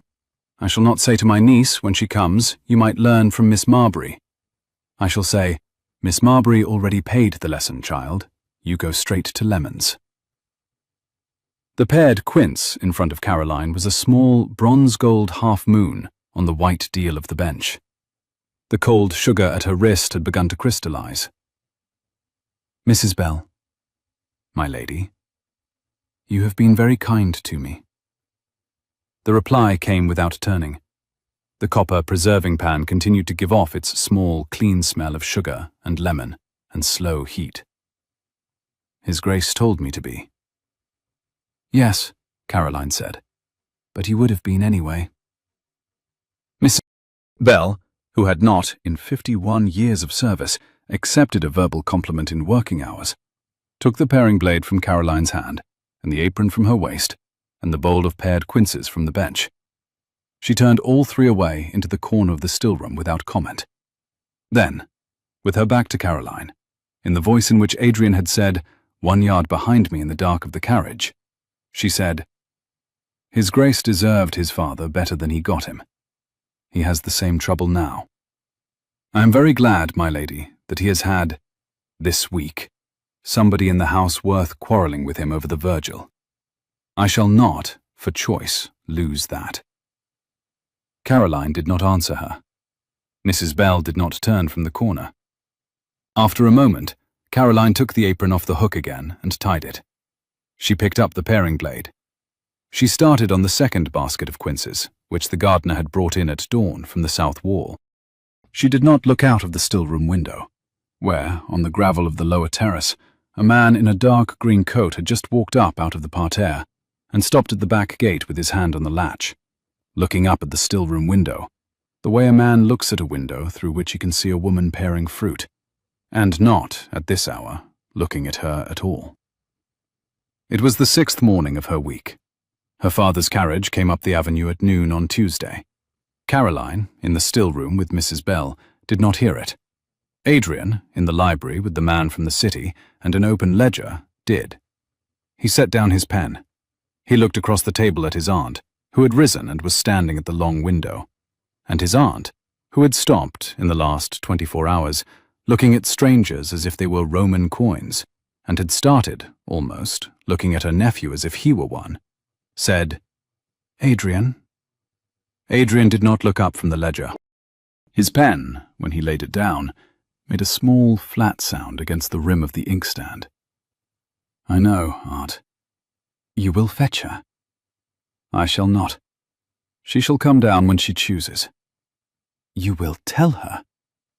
"Brown is on his way to her." He stood up. He set his hand on the table for a moment, palm flat, the way he had set it on the library table on the 3rd day. He said, very quietly, to no one in particular, "I had hoped for one more day." He went out to the front steps. Lord Marbury was a heavy-set man in his 50s, with a face the colour of old port, and the kind of eye that had never had to look up at anyone whose acquaintance he had not bought. And he came up the steps of Halford with a riding whip in one hand and a folded paper in the other, and a footman 2 paces behind him with a portmanteau. And he stopped at the top step in front of Adrian Wycliffe and said, with no preamble, "Halford." "My lord." The 2 men measured one another across the stone of the top step. Adrian did not, on greeting, offer his hand.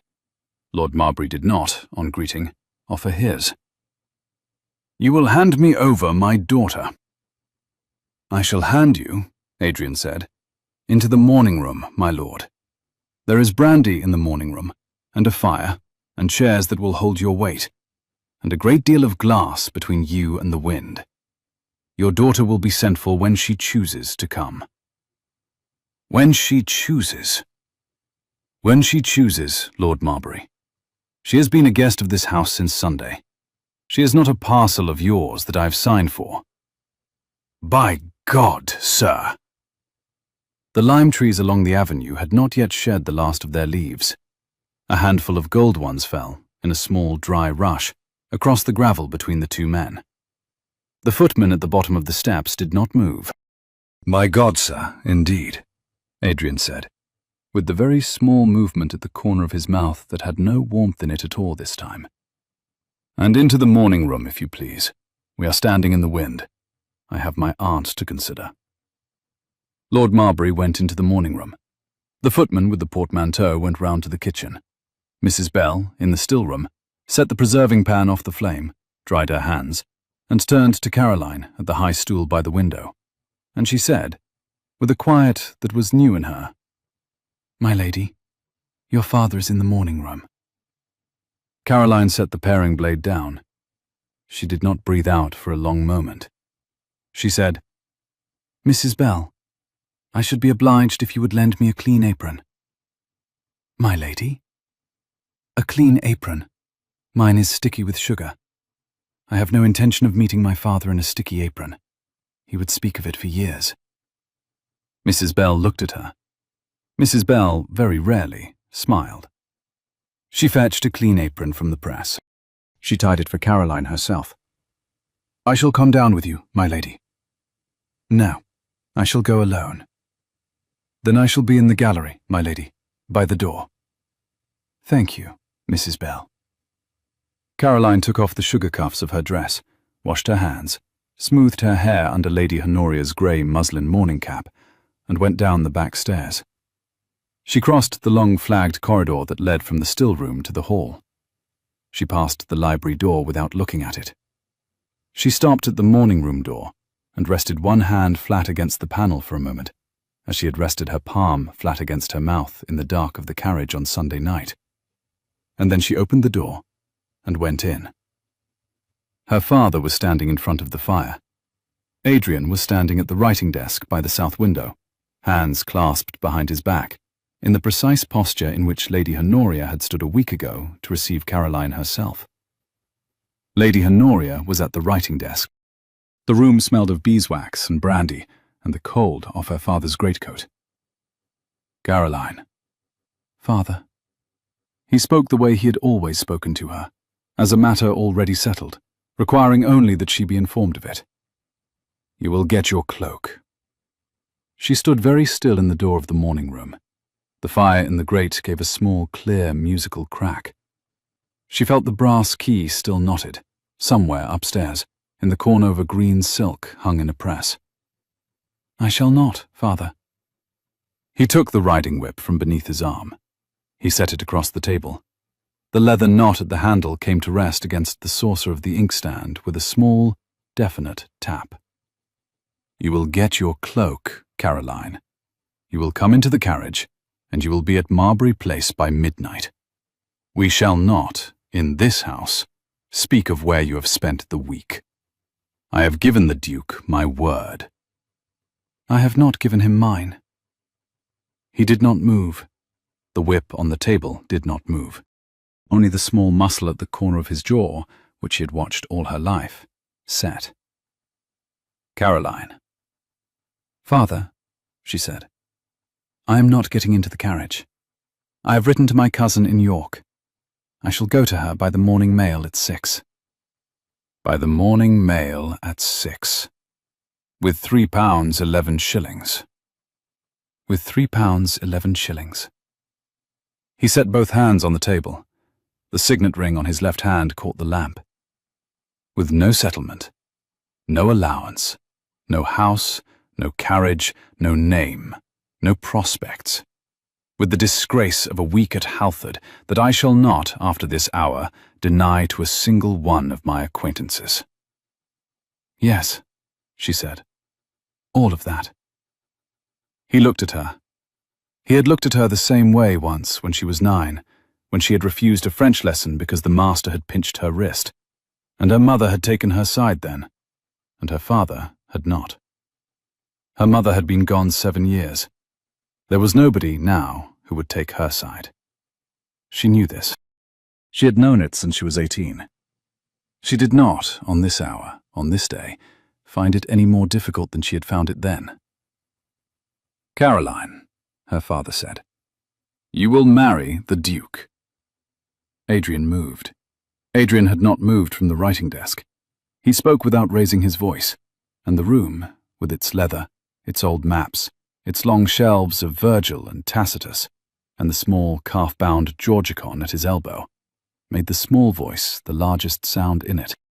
Lord Marbury, with respect, sir, this matter is between my daughter and myself.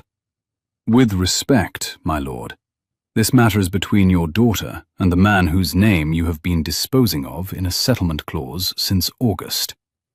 You will permit me to speak. Halford, I shall permit no one, Adrian said, to make my decision for me in this room, including myself. I shall sign no settlement signed in any hand but my own. I shall not, and you will understand me, Lord Marbury, sign one signed in mine, if your daughter has signed her own, under any duress whatever. We are not, you and I, going to discuss this. Halford, I have a draft contract in my coat. It is signed by your father. Adrian held out his hand. Lord Marbury, after a long moment, drew the folded paper from his coat. He placed it on the writing desk. In the way a man places a thing on a surface, he expects another man to pick up. The paper was 12 sheets, folded twice, sealed with a Marbury cipher, and beneath it, in a corner, the falcon of Halford. The dust of 200-mile riding was on the outer fold. Adrian picked it up. He turned it over in his hand. He looked at his father's seal. He looked, without expression, for a long second. Then he set the paper down again, picked up the brass letter opener from the writing desk, and broke the seal. He unfolded the contract. He read the first page. He read the second. He set the contract flat on the writing desk. He took up the letter opener again. He did not, this time, use it to cut anything. He laid it carefully along the inside of the second fold. He picked up the entire contract. He tore it in half along the spine of the fold. The sound the contract made was not loud. Lord Marbury said, "Halford." "My lord," Adrian said, with the calm of a man who has been on the road since yesterday and has the manners not to show it. "I have just torn in half a piece of paper that committed me to 4,000 a year of your money, the borough at Halford, and the daughter you have been writing to my father about since August. The 4,000 a year I do not want. The borough at Halford I will not buy from you. Your daughter, if she will have me, I shall ask by my own hand when she is willing to be asked. And I shall ask her, my lord, knowing that her answer is hers to make, and not mine to wait for. You may take with you the half of the contract that is in my father's hand. I shall keep the half that is in yours. I shall keep it as the proof, the next time my father asks me to do anything, that I did, once, refuse him." The torn contract lay on the writing desk. Lord Marbury looked at it. He looked at Adrian. He looked, at last, at his daughter. The torn contract lay on the writing desk between them, in two clean halves, the falcon at the corner of one, and the Marbury cipher on the other. "Caroline." "Yes, father." He had not yet sat. He stood with one gloved hand on the back of the chair he had not taken, and he looked at her as a man looks at a horse that has refused a jump it has cleared every other day of its life. "You are not, then, marrying the Duke?" "I do not know whether I am marrying anyone, father. I know I am not being sold to." "You will be ruined." She did not flinch. "I have been ruined since Sunday at 9:30. I knew it then. I know it now. I shall make my way." "With £3 11 shillings. A beat. "With £3 11 shillings. Lord Marbury looked at her. He took, from his coat, a folded letter she recognized, her own writing on the front. "To Mrs. Eames, at the parsonage, Beaconsfield." He had taken it, presumably, from her writing box on Sunday afternoon. He looked at it. He laid it on the writing desk beside the torn contract. "I had thought to give you this in the carriage," he said. "I had thought to read it to you on the way home. I had thought it would persuade you. I see now it will not." He bowed, with the tight precision that surprised her, to Lady Honoria. He did not bow to Adrian. He picked up his hat from the writing desk, and he went out of the morning room. The riding whip went into the leather sleeve at his hip. The hat went under his arm. He did not look back at her from the door. She heard the front door. She heard his carriage. She heard the wheels on the gravel. She did not cry. She had not cried since Sunday. She did not, today, intend to start. Adrian stood at the writing desk with the torn contract under his hand, looking out of the long window at the avenue of pollarded limes, and Lady Honoria stood at the writing desk on the other side, with her hand on the inkstand, looking at Caroline. Neither of them spoke. The fire crackled. "Lady Honoria," Caroline said. My dear, will you allow me to take the morning mail at 6? Caroline, you will not. The clock on the mantel struck 3. Lady Honoria set her pen down very carefully into the silver tray beside the inkstand. She did not look up at Caroline. Lady Honoria. You will go up the stairs, my dear, and you will sit by the fire in the south guest room, and you will eat a piece of cake my cook will send up to you, and you will write any letter you wish to write, and you will sleep until tomorrow noon. And then, at tomorrow noon, you will tell my nephew in this room, in your own time, whether you would wish to be asked a question. Whether he asks it is then on him. Whether you answer it is on you. Whether either of you is permitted to behave like a sensible adult in this hour is on me, my dear, and I am declaring that neither of you is. You will not take the morning mail. The morning mail will leave the yard at 6 without you. I shall see to it personally. Lady Honoria. Lady Honoria turned then. Her face, in the lamplight of the inner hall, was the face of a woman who had won an argument she had not yet had to make. Up the stairs. I have a household to run. Adrian, you will leave that woman alone for 24 hours. Do you hear me? I have a bishop coming on Thursday. Yes, Aunt. Both of you. Yes, Aunt Honoria. Caroline went up the stairs. Adrian stayed at the writing desk. He folded the torn half of the contract that was in Lord Marbury's hand and put it into his coat. He folded the half in his father's hand and laid it in the lowest drawer of the writing desk and turned the key. He left the room without looking at his aunt, who, with a deliberation that suggested practice, sat down at her writing desk and began a fresh letter to the bishop. That night, Caroline did not sleep. She sat by the fire in the south guest room, with the Norwich shawl across her shoulders and the brass key still knotted in the corner of the green silk Pierce had hung in the press. And she watched the fire go down by inches, and she thought that he had not, in any hour of the week, made her a question she could not refuse. That he had brought her here. That he had not lied. That he had not, she repeated the verb with the precision of a woman corrected once in a Latin lesson, bought her. And that he had not let her father buy her. And that he had not, even in the carriage in the rain, lied to her. That he had paid, today, in front of her father, with a borough and 4,000 a year and a settlement signed in his own father's hand, for the right to be refused by her. She thought about the cost of that. She thought, that is the difference. That is the difference between the Duke my father bought and the man in the carriage. She thought, with the small, calm clarity she now knew to be the warning of an important decision, I have not been bought.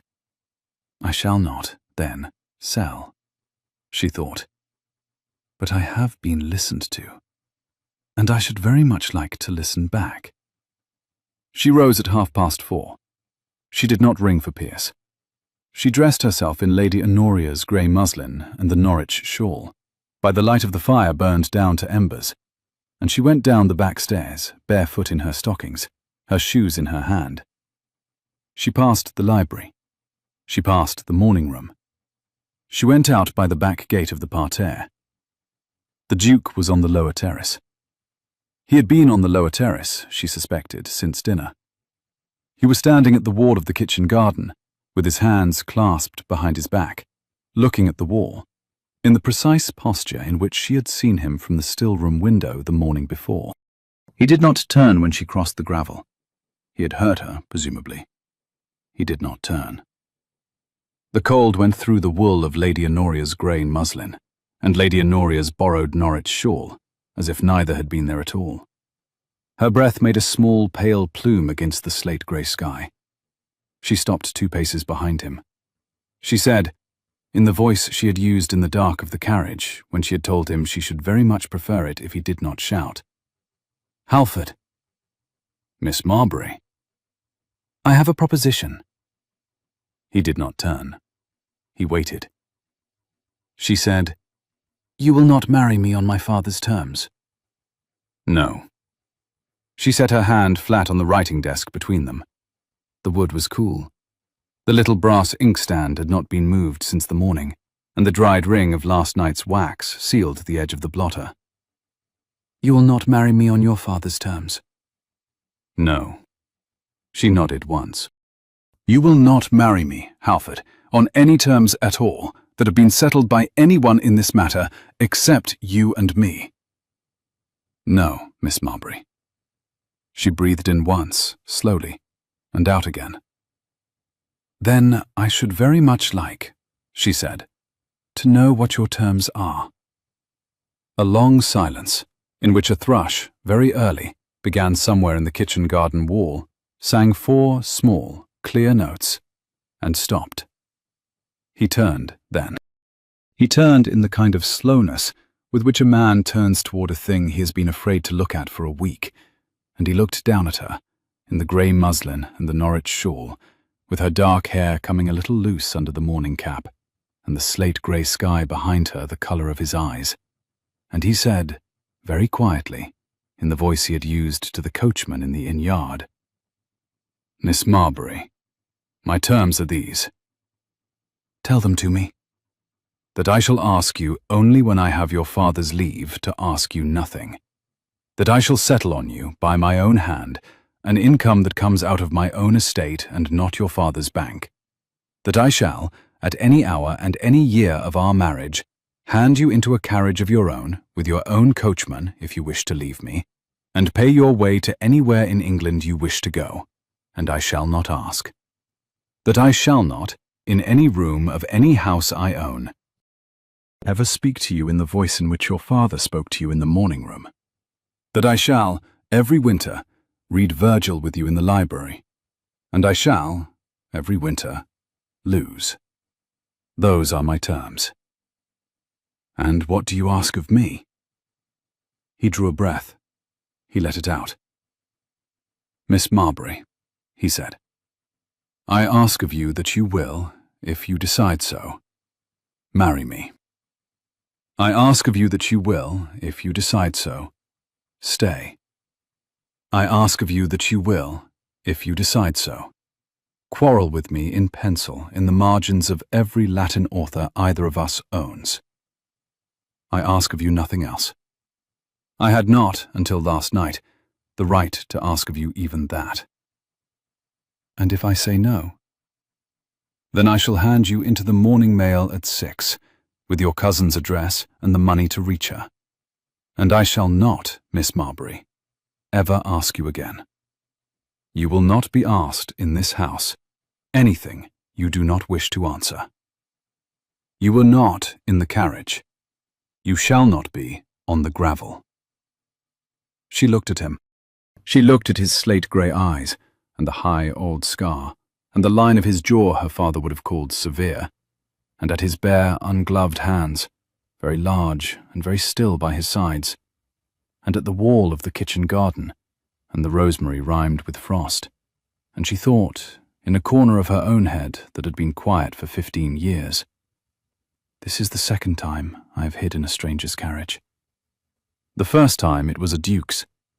The second time it is my own."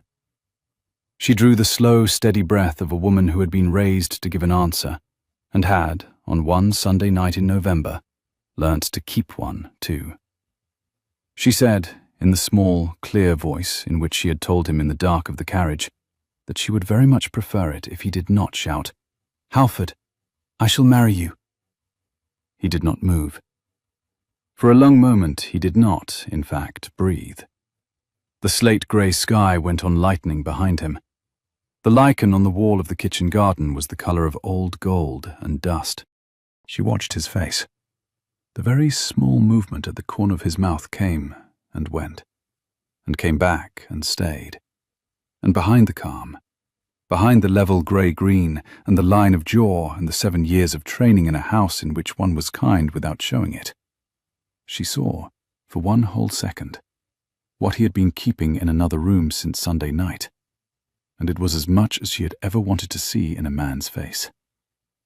He said, "Caroline." "Yes." "You are quite sure?" I am quite sure. I am also, she said, with a very small movement at the corner of her own mouth, quite cold. The slate is wet through.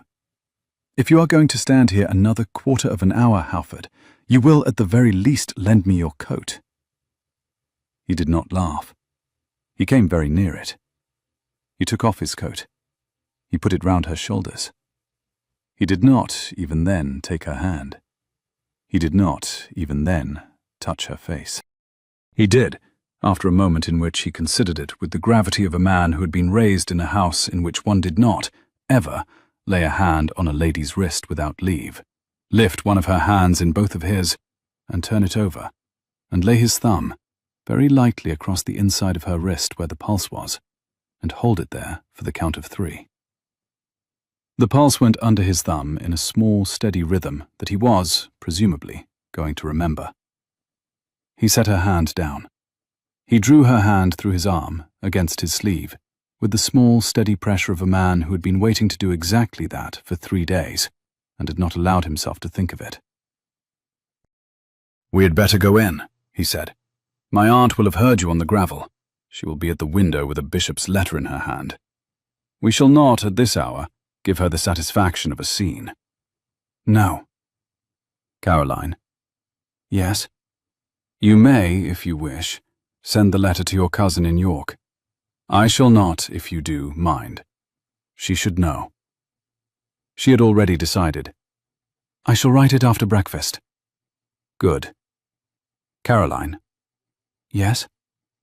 He paused at the foot of the South Terrace step. The gravel had been raked clean since they had gone out. In the lamplight it had the white look of fresh sand. "Carpet," he said, "is a verb of constraint that is also a verb of relief. Davenant was wrong. You were right. We shall, this winter, settle that man for good." "We shall, Halford. We shall." They went in. Lady Honoria, who had not in fact been at the window, she had been at the writing desk finishing her letter to the bishop, looked up, registered the coat round Caroline's shoulders, registered the colour in her nephew's face, and said, without setting her pen down, "Adrian, Aunt, Mrs. Bell has laid breakfast in the small dining room. There is hot chocolate. There are scones. There is a letter from your father which I have not opened. There is, in the gallery, a footman with my best regards. Sit down, both of you, and eat. I shall not, at this hour, ask either of you anything. I shall, however, expect a great deal of you by tea." "Yes, Aunt Honoria." They sat down. The chocolate was hot, the scones were warm. Through the long, mullioned window of the small dining room, the chalk frost on the south parterre was beginning, in places, to go. Somewhere on the home farm, a dog barked once. Somewhere in the kitchen, Mrs. Bell, with great quiet, set a copper preserving pan back on the flame.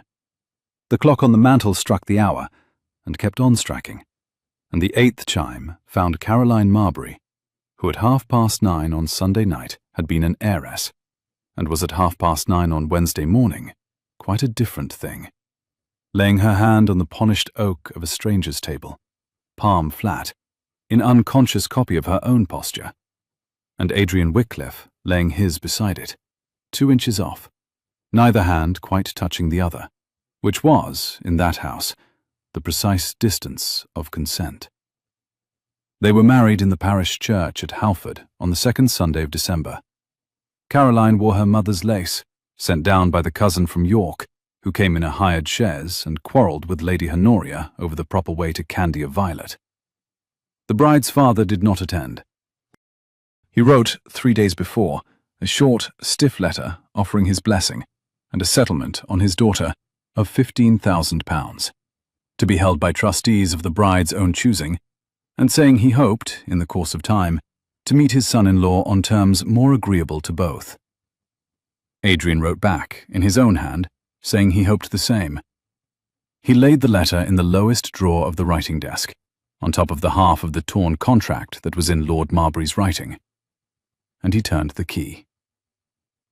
The wedding breakfast was small. The dowager aunt presided. Mrs. Bell had made the cake. The head shepherd's wife had been seated, by instruction of the bride, between the bishop and Adrian's cousin from Berkshire, on the grounds that she had a story to tell about Mr. Petrie that the bishop would enjoy. Lord Marbury came north at Easter. He came alone, in his own carriage, with no letter announcing him, and Caroline received him in the morning room of Halford, with Adrian standing at the writing desk by the south window, and Lady Honoria at the other. He did not bring a contract. He brought, in a small wooden box, a folio of his late wife's writings. Caroline's mother had been an indifferent watercolourist and a very fine letter writer, which he had not, in 7 years, been able to open, and which he laid on the writing desk between Adrian and his daughter, and asked them, in a voice rougher than the voice in which he had spoken to her in November, whether they would, in their own time, look at it together. Caroline said, "Yes, father." He stayed 3 days. He went back to Hertfordshire with a jar of Mrs. Bell's quince preserve and an unopened invitation to come north in the autumn. He came north in the autumn. He brought, that time, a pointer puppy for the home farm. In the 2nd year of their marriage, Caroline took over the management of the home farm books, in addition to those of the household, and reduced the steward's department to a single ledger, which she balanced on Saturday mornings with a glass of small ale at her elbow and an open Georgicon across her knee. Adrian, who had given up the borough at Halford within 3 months of his marriage, on the grounds that it had been bought for him, and that he did not wish to hold a seat his wife had refused to bring as dowry, spent his Saturday mornings reading aloud to her in the library while she balanced the ledger. The borough was sold to a wig manufacturer from Leeds. Adrian's father, who lived another 6 years, did not, after the first letter, mention it to his son again. In the 3rd year of their marriage, Caroline planted lilacs along the lower terrace, where the wall of the kitchen garden ran. By the 5th year, the lilacs had reached the height of a child's shoulder. By the 7th, they were over the wall. By the 9th, they came every May into a cloud of dark mauve and white that, for a fortnight, made the lower terrace the colour of a bruised sky. And Adrian, who had not, in 27 years, learnt the names of more than 3 flowers, learnt the name of that one. In the 10th year, in November, the night being wet and the candles in the library low, Caroline Wycliffe, Duchess of Halford, who at 25 had hid in a stranger's carriage in the dark of a coaching inn, sat by the fire in the long green leather chair her husband had once stood behind on a Sunday afternoon, to tell her she was not, in his house, a captive. And she set down the Georgicon on the side table, and she said, "Adrian." "Caroline." She did not look up from her work. The needle moved 1 stitch, 2 stitches, 3. "The carriage." "What of it?" She set the needle through and laid the work in her lap.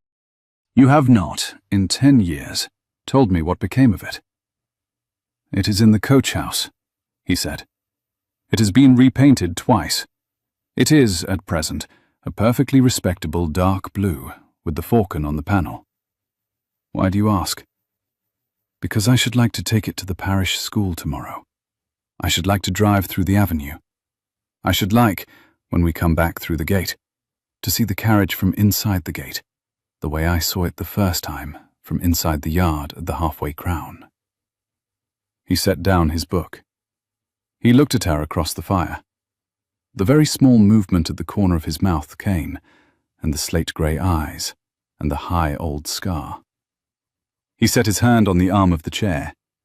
He did not, on first hearing her, move at once. "Caroline." "Adrian." She set her sewing aside. The brass key she had carried that first night was on the little inlaid table at her elbow, kept there in the way other women kept a pincushion, more for the look of it than the use. "And she'll be on the drive at 10. "Thank you." A pause. The lamp on the sideboard hissed once and steadied. "Caroline." "Yes?" "I have not in 10 years asked you. Do you know why I drove on that night in the rain?" "You said it was for the Courage." He had drawn a folded paper from the pocket of his coat. It was very old, very soft. He did not give it to her. He laid it on the small table between them, where the brass key was. I said it was for the Carriage. I had not, then, the courage to say it was for the running. I was running, that night, from a marriage I had not chosen, the way you were running from one. I had not, until I shut the carriage door on Sunday night, known there was any way out. I had thought I would marry on Tuesday week, and mind very much, every night, that neither of us had been asked. And then I was driving north in the rain, with a heap of green silk in the corner of my carriage, that turned out to be the very woman I was running from, and the very woman I was running to. And I did not, for the first hour, know which of those she was. You drove on anyway. A small silence. The fire popped once. I drove on anyway. Because of Virgil. Because of Virgil, he agreed. And because you said I should very much prefer it if you did not shout. And because the only honest answer I had ever given to anything, until you, was that I was not, in fact, going to shout. She did not laugh. She came very near it. She rose from her chair. She crossed to him. She set her hand, palm flat, on the polished oak of the long library table beside his, 2 inches off, neither hand quite touching the other, the way she had set it on a stranger's table on a Wednesday morning 10 years before. And Adrian Wycliffe lifted his hand and laid it over hers, very lightly, the way he had laid his thumb across the inside of her wrist on the lower terrace at 5 in the morning, and held it there for the count of 3. The fire crackled. Outside the long mullioned windows of the library, the November rain had begun against the glass. Adrian. Caroline. She had set her teacup back into its saucer. The small clink of china on china was the only sound between them for a moment. Carpet, she said, is a verb of constraint that is also a verb of relief. It is. A log shifted in the grate. The flame went very tall and then settled. And the carriage at 10. She set her teacup down. And the carriage at 10. He bent then, in the firelight, and laid his hand briefly over hers on the arm of the chair. He did not speak. Neither did she. Outside, on the long gravel sweep, the rain had thinned to a small, steady fall that did not amount to weather. The dark blue carriage was on the drive at 10 the next morning, with the falcon on the panel and the brass fittings polished, and Caroline Wycliffe handed her husband up the step and got in after him, and she set her hand on the cold leather seat, and she said, very quietly, in the voice in which she had said it once before, in another carriage, in another county, at 9:30 at night in the rain, "Well, that is 1 yard behind us." And he laid his hand over hers, 2 fingers across the back of her knuckles, the way he had laid his hand on the writing desk on the 3rd day, and he said, "Caroline." "Adrian." "It is." The carriage moved off down the avenue of pollarded limes, between the lilacs that had not yet, in November, come into leaf, and through the gate where the chalk frost lay along the gravel like a thin, pale band of light. And the door of the carriage, which was a perfectly respectable dark blue with the falcon on the panel, closed behind them with the small, clean sound of brass coming home to brass, and the wheels turned, and the carriage went on.